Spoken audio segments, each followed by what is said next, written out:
Hi guys.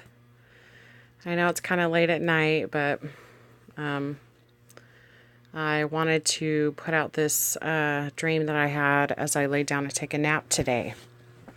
And it was really interesting. Before I fell asleep, I was praying about certain things and Lord, when are you gonna come? And this and that and I started saying, well, because sometimes, I'll be like, I guess if I said, Lord, I hope you're taking us before we won't have to see any war or anything because, man, I'm getting old and I can't really move as good as I used to. And I don't want to be running around from place to place and, just talking with God. And I asked him some other questions and he answered those in this dream as well. But they're personal and so I'm going to leave that part out. But in the middle of my dream, it was really long. There was this church, and it was in San Francisco, and this is pretty exciting, you guys. But anyway, so there was this church, and I was getting to this church, and I had these business clothes on, and so I'm in this church in San Francisco, and it's very beautiful inside, and I am attending. I'm at this, or not attending. I'm just watching. I'm more of an observer in the stream, you guys. And in the dream, I was like, I don't know, a wedding consultant. I guess you could say that, a wedding consultant. And I was dressed in this like little nice skirt suit and stuff, and so I'm standing there and I'm watching this wedding. And the wedding is a man, and he is marrying a Native American. Now, he is not Native American. He is marrying into this Native American family, and there was tons of people there, and they were all excited, and they were all... at one point, I was on the other side of the room behind all the guests, and it was like the ceremony was laid out like tables or chairs all in a square. And in the middle was the Native American woman and this man. And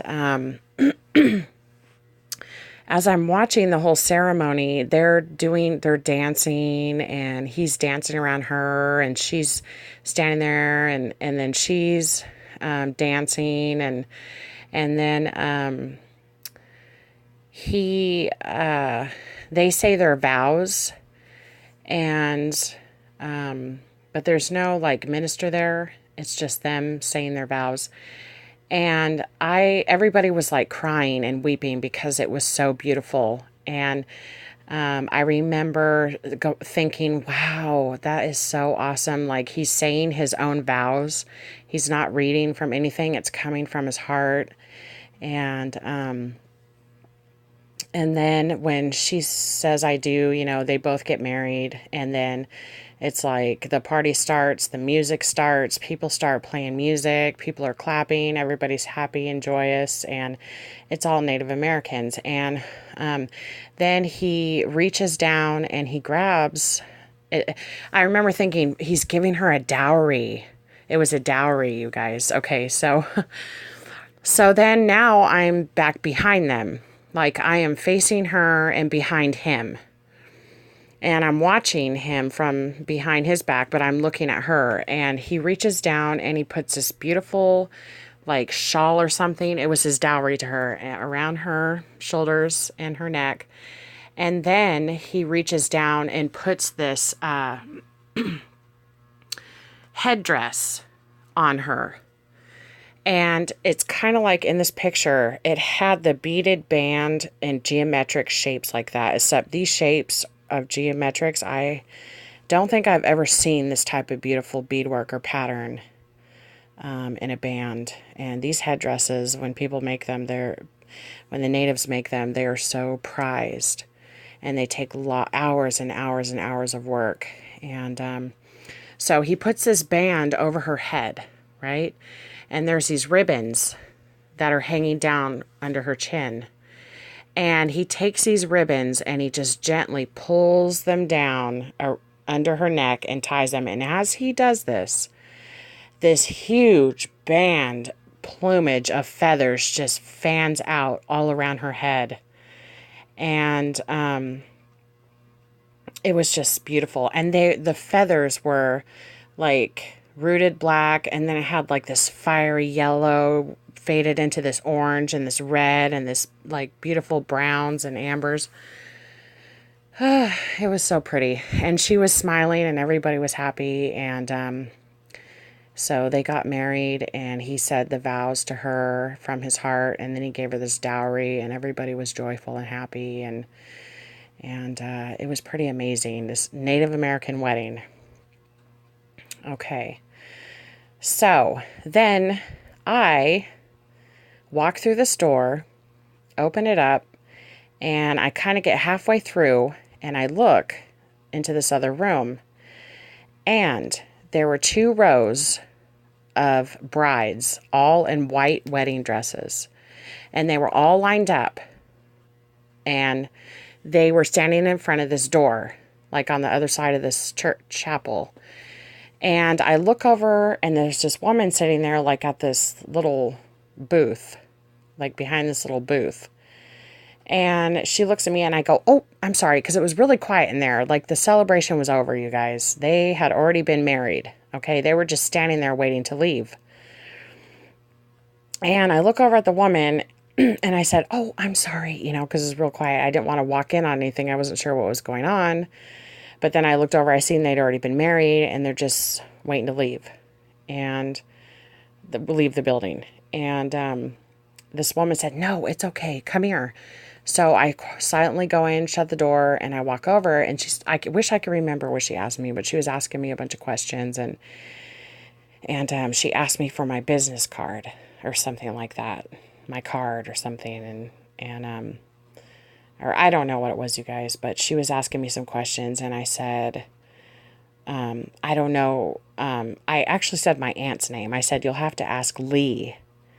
And my aunt's name is Lee. And her last name, you guys, her name's Lee Marie, and her last name is Kane.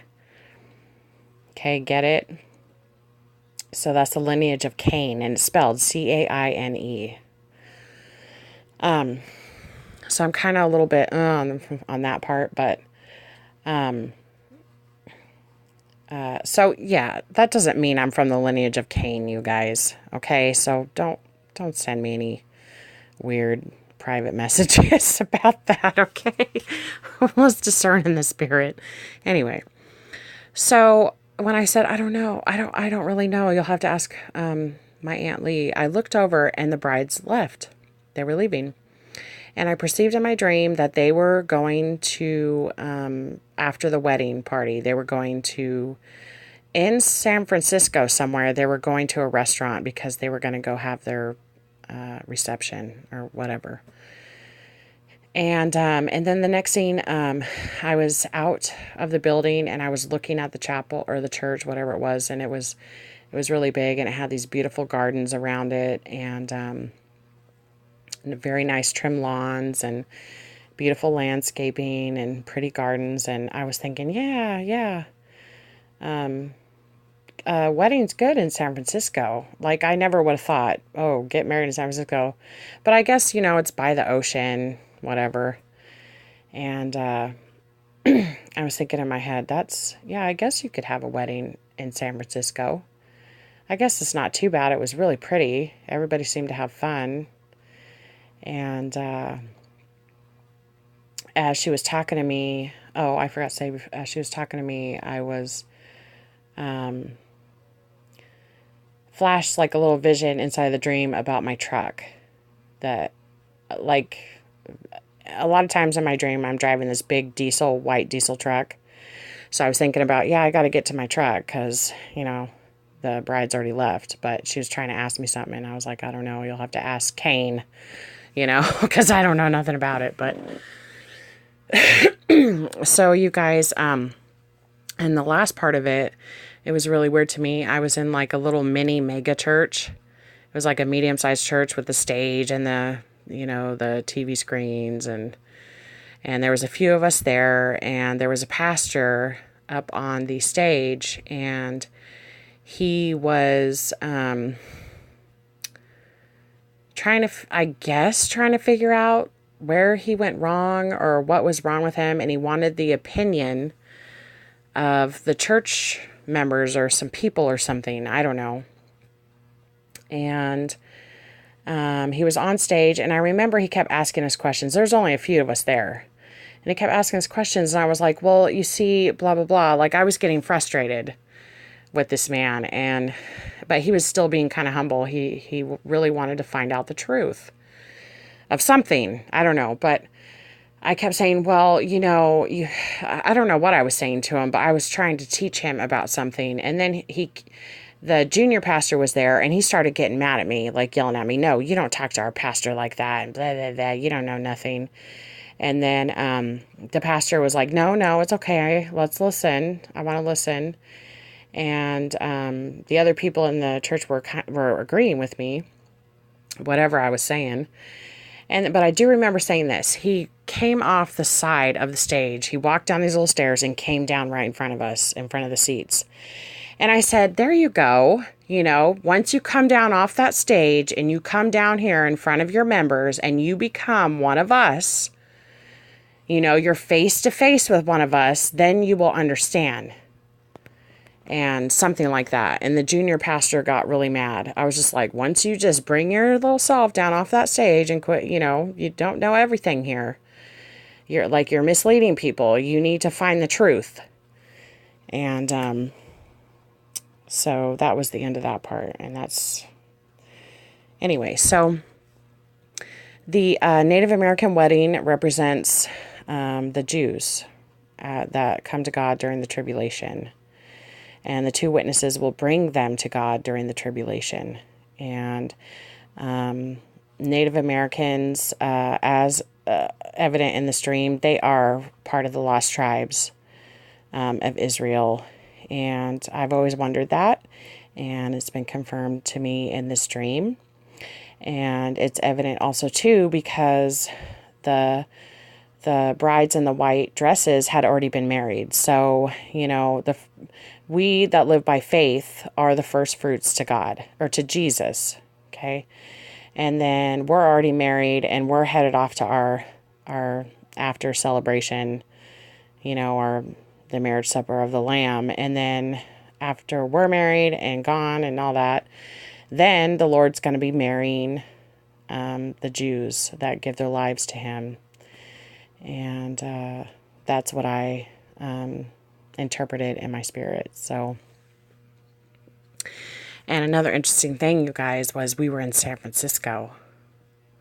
And Francisco in Hebrew means redemption. Isn't that crazy? And remember the other dream I had of the earthquake in San Francisco? The Lord was walking through the city, and he was so tall you could only see from his waist down. And every time he took a step through that city, it cracked and rumbled and crumbled, and he was destroying it. And every time he took a step, he would lean down with his hands and swoop people up because he was saving them. So he'd go to take a step before his foot could hit the ground of that part of the city. He would grab him up, grab him up, take a step, grab him up, take a step. And he was destroying the city, and it was devastation. It was crazy. People were screaming, running. I could see the whole city.